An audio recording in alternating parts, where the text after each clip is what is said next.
The Ultimate Fighting Championship had landed, but not everyone was happy with its arrival on the fight scene. There was outrage at the new tournament as moral panic swept through the media. The UFC was marketed as a spectacle and a blood sport to attract mainstream viewers.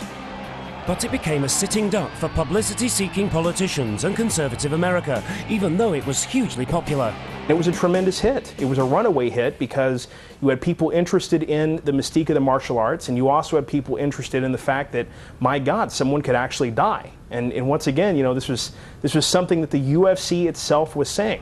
And I think that, you know, it gave way to a very large audience, but at the same time, it also gave a lot of ammunition to the politicians who definitely sought to have it banned.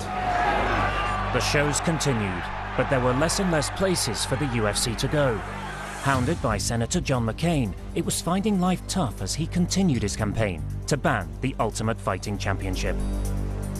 His argument was that boxing rules say you cannot hit a man on the floor or below the waist. The senator declared that any transgression of these rules was barbaric. He was portraying the UFC as savage and dangerous. But was it any more dangerous than boxing?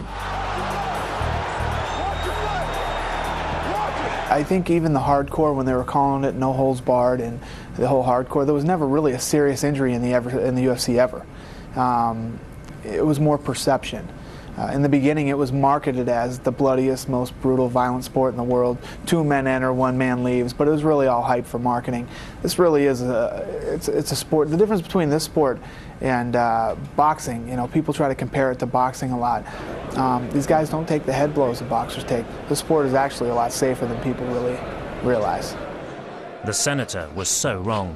As studies show, on average, a boxer takes over 500 punches to the head in a 12-round fight.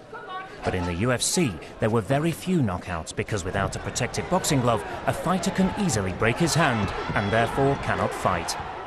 The UFC battled on, but eventually agreed for fighters to wear 6-ounce gloves. But this allowed the warriors to punch harder with no hand damage. Knockouts went up, and the politicians had actually made the sport more dangerous.